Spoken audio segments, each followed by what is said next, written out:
अस्सलाम वालेकुम and very good morning to all of you dear students. Welcome है आप सबका इस YouTube channel Faisal sir's academy में। तो ये इस वीडियो सीरीज़ का दूसरा वीडियो है। जैसे कि आप सबको पता है कि हमने BG fifth semester political science western political thought की एक वीडियो सीरीज स्टार्ट की है। इससे पहले हमने डिस्कस किया था शॉर्ट वीडियो में what is WPT western political thought होता क्या है। तो आपको अच्छे से समझ में आ गया है और फिर आपका जो रिस्पॉन्स है मैंने देखा है काफ़ी अच्छा रिस्पॉन्स रहा है। तो ये दूसरा वीडियो है जो कि इम्पॉर्टेंट क्वेश्चन है, आपकी एग्ज़ाम में पूछा जा सकता है या कॉम्पिटिटिव एग्जाम्स में भी इस तरह के क्वेश्चन जो है पूछे जाते हैं। तो आज हम डिस्कस करेंगे ancient themes of western political thought. याद रखना जो यूजी कोर्स है इसमें आपको जो है 13 नंबर वाला क्वेश्चन जो है पेपर में उसमें पूछा जाता है। प्रीवियस ईयर क्वेश्चंस में भी ये रिपीटेडली पूछा गया है इस क्वेश्चन को। तो इस साल भी इसके आने के बहुत सारे चांसेस बनते हैं। वीडियो को अच्छे से देखना, अच्छे से समझना। तो जब आप समझोगे उसके बाद आप इजीली खुद भी लिख सकते हो। अंडरस्टैंडिंग ज़रूरी है। जो रूट मेमोरी है उसमें आप जो है फिर भूल जाते हो, समय पर अच्छे से क्वेश्चन नहीं लिख पाते हो, फिर आपके मार्क्स भी कम होते हैं और फेल होने का भी चांस बनता है। तो वीडियो को अच्छे से देखना ताकि ये क्वेश्चन जो है मैं आपको इजीली समझाऊंगा। तो सबसे पहले हम देखेंगे themes themes of ancient western political thought. एक एक करके हम यहाँ पर डिस्कस करेंगे। तो यहाँ पर मैंने लिखा है थीम, इसकी मीनिंग क्या है। Topics that were largely discussed on that time. जब वेस्टर्न पॉलिटिकल साइंटिस्ट स्टडी कर रहे थे, क्वेश्चन आंसरिंग कर रहे थे, तब ज़्यादा टॉपिक्स जो है हाईलाइटिंग टॉपिक्स हैं उन पर जो डिस्कस किया है उन्होंने। Topics that were largely discussed on that time, उसको हम कहते हैं थीम्स। तो यहाँ पर सबसे पहले फर्स्ट एंड फॉरमोस्ट यहाँ पर मैंने लिखा है स्टेट ऑफ नेचर। तो स्टेट ऑफ नेचर का क्या मतलब होता है, ये एक एंशिएंट थीम है वेस्टर्न पॉलिटिकल थॉट की। तो यहाँ पर मैंने लिखा है when there was no state there was a state of nature. जब स्टेट का कंसेप्ट था ही नहीं तो उस समय जो है स्टेट ऑफ नेचर था। जब एडमिनिस्ट्रेशन नहीं थी, जब कोई लॉ एंड ऑर्डर नहीं था, तो लोग कहाँ रहते थे, जहां वो रहते थे उसी को हम कहते हैं स्टेट ऑफ नेचर। मैन जो इंसान जो है ये एक समाजी जानवर है, ये आइसोलेशन में नहीं रह सकता है। तो जो जॉन लॉक था उन्होंने स्टेट ऑफ नेचर के बारे में जो है क्या राय दी है, अपनी क्या थॉट अपना शेयर किया है, उन्होंने लिखा है। यहाँ पर मैंने जो है हाईलाइट करके भी रखा है लॉक की डेफिनेशन। उन्होंने लिखा है यहाँ पर in a state of nature people enjoyed peace and prosperity and there was no fear of war. जो स्टेट ऑफ नेचर था इसमें लोग पीस, अमन जो है एंजॉय करते थे, वहां पर डर नहीं था, वॉर का कोई फियर नहीं था। लोग ब्रदरहुडनेस था लोगों में, लोग एक दूसरे के काम आते थे। तो ये लोग का जो है कंसेप्ट है स्टेट ऑफ नेचर का। तो जो हॉब्स था ये भी जो है एनिशेंट पॉलिटिकल साइंटिस्ट है वेस्टर्न पॉलिटी की। जहाँ तक हम बात करेंगे इसका भी जो है इसमें कंट्रीब्यूशन बहुत ज़्यादा रहा है। तो उन्होंने लिखा है state of nature mean state of war. Man in state of nature was selfish. जो स्टेट ऑफ नेचर है इनमें इसमें एक इंसान जो था वो एक लालची था। वो ऐसा कीड़ा था कि जिसके पास ज़्यादा पावर था, जिसके पास कहते हैं ना माइट इज़ राइट। जो जितना ताकतवर है वो उतना रूल करता है। माइट इज़ राइट वाला रूल जैसे जंगलों में चलता है, शेर ज़्यादा ताकतवर है तो पूरे जंगल का बादशाह वही माना जाता है। तो हॉब्स का भी यही कहना था कि स्टेट ऑफ नेचर में जो ज़्यादा पावरफुल था, जिसके पास ज़्यादा बेटे होते थे, वो जो है सोसाइटी पर कब्जा जमा बैठता था। तो यहाँ पर उन्होंने लिखा है state of nature mean state of war. State of nature का मतलब होता है स्टेट ऑफ वॉर। तो उनका जो है लॉ के अपोजिट में है। तो यहाँ पर जो है ये एक डिस्कसिंग टॉपिक रहा है स्टेट ऑफ नेचर। तो इस तरह से जो है एनिशेंट थीम जो है वेस्टर्न पॉलिटिकल थॉट की स्टेट ऑफ नेचर बनता है। तो नेक्स्ट पॉइंट मैंने लिखा है दैट इज सिटीजनशिप।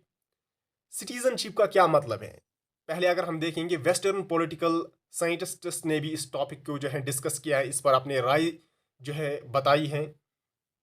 तो सिंपल वर्ड्स में अगर हम देखेंगे सिटीजन एक वो शख्स होता है जो एक पर्टिकुलर प्लेस पे रहता है और उस जगह की उसको आइडेंटिटी जो है होती है, उसको हम कहते हैं सिटीजन।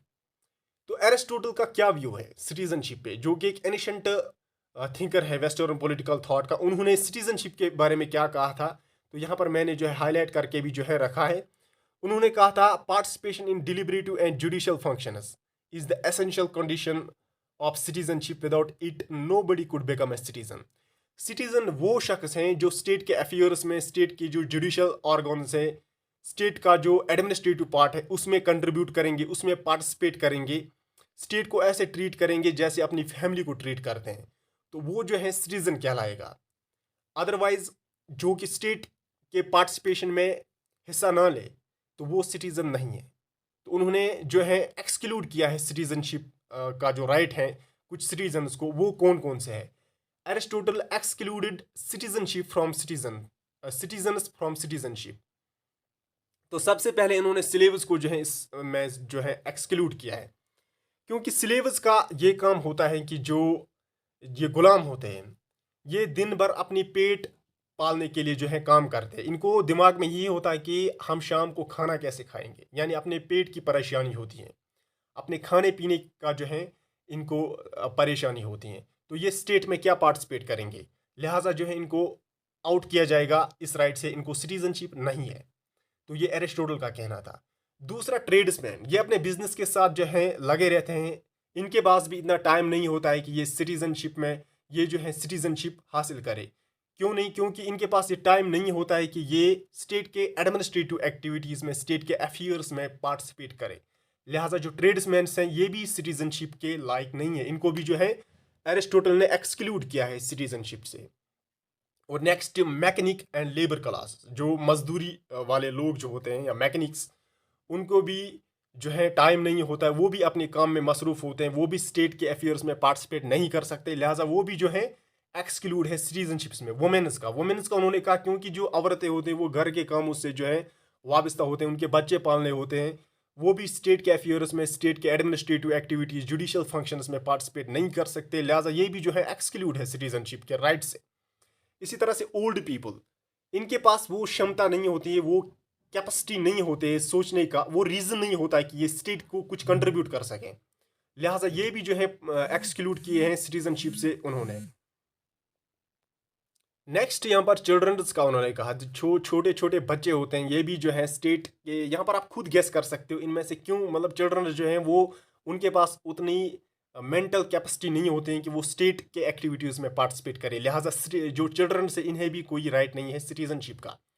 तो ये था कंसेप्ट सिटीजनशिप का एंशिएंट वेस्टर्न पॉलिटिकल थॉट का। तो यहाँ पर जो है सिटीजनशिप भी एक थीम है एंशिएंट पॉलिटिकल थॉट का। तो नेक्स्ट यहाँ पर एजुकेशन जो है, इस पर जो है वेस्टर्न पॉलिटिकल साइंटिस्ट्स ने फोकस किया है।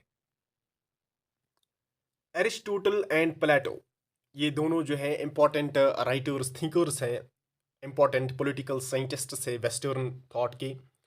तो उन्होंने जो है एजुकेशन पर ज़्यादा जोर दिया है। प्लेटो ने एक थ्योरी भी दी है एजुकेशन पे।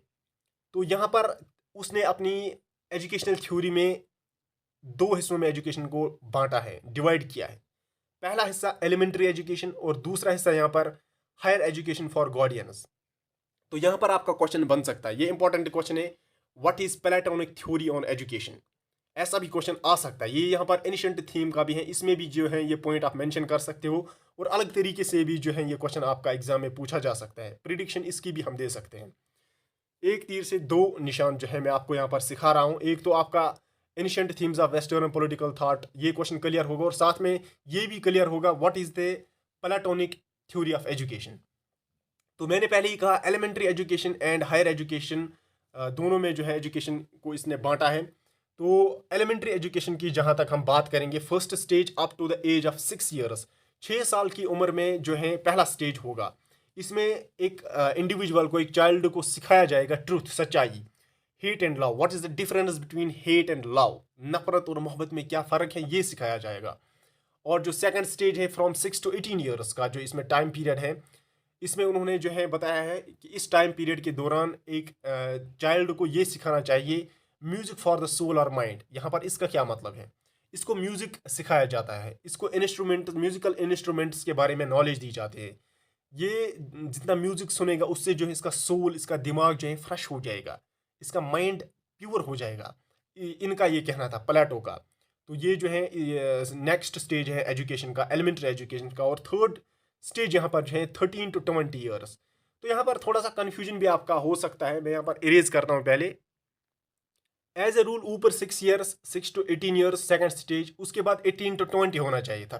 बट जो ये डेटा यहाँ पर है, ये मैंने न्यू स्पेक्ट्रम इन पॉलिटिक्स जो कि राकिब अहमद जिया ने लिखी है, अभी रिसेंटली वो असिस्टेंट प्रोफेसर है वितास्ता स्कूल ऑफ लॉ, उन्होंने अपनी बुक में ये डेटा कुछ इस तरह से दिया है, इसलिए मैंने यहाँ पर लिखा है 13 to 20। उस बुक के मुताबिक मैं बता रहा हूँ, इसमें थोड़ा एरर हो भी सकता है, 18 to 20 होना चाहिए, बट यहाँ पर 13 to 20 है। उस बुक में ऐसा ही लिखा था, इसलिए मैंने यहाँ पर मेंशन किया है। थर्ड स्टेज का टाइम पीरियड कुछ इस तरह से होगा, और इसमें जो है to learn gymnastics military services, ये टाइम पीरियड जो होगा, थर्ड स्टेज जो होगा एजुकेशन का, एलिमेंट्री एजुकेशन का, तो उसमें जो है एक इंडिविजुअल को मिलिट्री सर्विसेज सिखाया जाएगा, ट्रेन किया जाएगा डिफेंस के लिए। और नेक्स्ट स्टेज जो एजुकेशन का है, that is higher education for guardians. तो इसमें पहला टेस्ट लिया जाएगा, जो पहला एलिमेंट्री स्टेज कंप्लीट होगा एलिमेंट्री एजुकेशन, उसके बाद एक टेस्ट लिया जाएगा, एक एग्जाम लिया जाएगा। और पहला टेस्ट कब लिया जाएगा? At the age of 20 years, जब वो 20 साल का होगा। इसमें जो स्टूडेंट्स क्वालिफाई कर पाएंगे उनको जो है 10 साल के लिए स्टडी के लिए फिर भेजा जाएगा। उसमें वो पढ़ेंगे मैथमेटिक्स पढ़ेंगे, अर्थमेटिक्स पढ़ेंगे, इसी तरह से प्लान एंड सॉलिड ज्योमेट्री पढ़ेंगे, इसी तरह से एस्ट्रोनॉमी एंड लॉजिकल रीजनिंग यानी लॉजिक्स, तो ये उसमें पढ़ेंगे। नेक्स्ट टेस्ट जो है at the age of 30 years, जब वो 20 साल का कोर्स, 20 साल के बाद जो टेस्ट हुआ है उसको क्वालिफाई करेंगे, उसके बाद जो 30 साल तक वो पढ़ेंगे, उसके बाद फिर से एक टेस्ट होगा। जो वो टेस्ट क्वालिफाई करेंगे और जो वहाँ पर ड्रॉप हो जाएंगे, जो ड्रॉप आउट स्टूडेंट्स होंगे 30 साल के बाद जो टेस्ट होगा, उनको जो है स्टेट की जो छोटी छोटी सर्विस है उनमें जो है प्रमोट किया जाएगा, अलॉट किया जाएगा। और जो क्वालिफाई करेंगे उनको 5 साल के लिए फर्दर स्टडी के लिए भेजा जाएगा। How many years? 5 साल के लिए। 30 साल के बाद और 5 साल उनको पढ़ना है। उसमें वो मैथमेटिक्स पढ़ेंगे, वो और डेवलप करेंगे डायलिक्टिक्स। तो नेक्स्ट स्टेज जो यहाँ पर है, third test at the age of 35, जब 35 साल की एजुकेशन कंप्लीट हो जाएगी, उसके बाद वो जो गेजेटेड सर्विस होंगी स्टेट में, उसमें जो है पार्टिसिपेट करेंगे, उसमें रूल करेंगे। और प्लाटो का ये भी कहना था, उन्होंने जो फिलासफर किंग का जो कंसेप्ट दिया है, मैंने यहाँ पर जो लिखा है फिलासफर किंग, उसके लिए जो है ये क्वालिफिकेशन एसेंशियल है। नीचे हम पढ़ेंगे भी फिलासफर किंग के बारे में। तो इस तरह से जो है एजुकेशन पर एनिशेंट टाइम्स में ज़्यादा जोर दिया गया है। तो ये जो है एक एनिशेंट थीम है वेस्टर्न पॉलिटिकल थॉट की। फोर्थ जो यहाँ पर है मैंने लिखा है rulers in a good state. State में जो रूलर्स हैं वो कौन होने चाहिए? क्योंकि जो ग्रीक फिलासफर्स थे उन्होंने ये एड्रेस किया था। पहली Greek philosophers have also addressed the question who should be the ruler of the state, who should hold supreme powers in a good state. State का रूलर कौन होगा, ये ग्रीक्स का कंसेप्ट है। और वो जो स्टेट के जो सुप्रीम पावर्स होंगे, जो हाई लेवल पावर्स होंगे, वो किसके हाथ में होंगे? प्लेटो, जो कि मैंने ऊपर कहा आपको यहाँ पर मैंने कहा था फिलासफर किंग के बारे में, powers must be given to the philosophers, to those who have true knowledge. Plato का कहना था जो पावर्स होंगे वो फिलासफर किंग के इख्तियार में होने चाहिए। जो स्टेट का जो निज़ाम होगा वो फिलासफर चलाएंगे। जो फिलासफर्स होंगे जिन्होंने 35 ईयर्स ऑफ जो एजुकेशनल कोर्स होता है प्लेटो के तहत उसको कंप्लीट किया है, उनके पास नॉलेज होगा, उनके पास रीज़न होगा, वो स्टेट को अच्छे से हैंडल कर सकते हैं। स्टेट के जो इकोनॉमिकल कंडीशंस उनकी वजह से हाई हो सकते हैं क्योंकि उनके पास रीज़न है, उनके पास नॉलेज है। तो ये जो है एनिशेंट थीम में इसको भी जो है ज़्यादातर डिस्कस किया गया है। नेक्स्ट जो है मोस्ट इंपॉर्टेंट थीम जो ग्रीक्स ने डिस्कस की है, that is the idea of justice, जो कि 5th पॉइंट है यहाँ पर मैंने मेंशन किया है। तो जस्टिस के बारे में उन्होंने क्या कहा था, मैंने यहाँ पर जो है छोटी सी डेफिनेशन भी लिखी है। The Greek concept of justice, यहाँ पर देखो आप, was virtue of soul and injustice its vice. इससे आपको क्या समझ में आता है? जो ग्रीक यूनानी लोग थे वो जस्टिस को क्या समझते थे? वो समझते थे कि जो इंसाफ है वो रूह की असलियत है, इंसाफ रूह की असलियत है और बुराई रूह की नाइंसाफी है। तो यहाँ पर आप समझ सकते हो कि जस्टिस का उन्होंने जो है इस पर ज़्यादा जोर किया है। तो ये थी कुछ ancient themes western political thought की। अगर आपको इस वीडियो लेक्चर की PDF चाहिए या और भी कई सारे क्वेश्चंस हैं, तो आप नीचे कमेंट सेक्शन में बता सकते हो, और इसकी पीडीएफ आपको नीचे डिस्क्रिप्शन में मिलेगी, वहाँ पर आप लिंक पर क्लिक करके इस पीडीएफ को डाउनलोड कर सकते हो। तो इस तरह की वीडियोस पाने के लिए चैनल के साथ बने रहिए और बेल आइकन पर भी प्रेस करके रखिएगा, सब्सक्राइब करके रखिएगा, ताकि जो ही मैं वीडियो अपलोड करूँगा सबसे पहले आप तक पहुँचेगा। अब एग्ज़ाम के लिए टाइम आपका बहुत कम है, अब घर में बैठकर भी आप पढ़ सकते हो, कॉलेज में जाने की कोई ज़रूरत नहीं, वहाँ पर आपका टाइम ही वेस्ट होता है। दिन में मानो कि अगर 5 क्लासेस पढ़ने होते थे, बस 1 क्लास पढ़ेंगे, कोई बोलेगा प्रोफेसर नहीं आया है, वो नहीं आया है, यूँ हुआ है, शूँ हुआ है, ऐसे ही आपका टाइम वेस्ट करेंगे। 14 से जो है आपका एग्ज़ाम स्टार्ट होने जा रहा है, अब आप घर में बैठकर भी अच्छे से पढ़ सकते हो। तो जो क्वेश्चन आपको टफ लगेगा आप नीचे कमेंट सेक्शन में बता दीजिए, या मेरे व्हाट्सएप पर भी डायरेक्ट मैसेज कर सकते हो, मैं उस पर वीडियो बनाऊंगा। तो मिलते हैं नेक्स्ट वीडियो में, तब तक के लिए टेक केयर।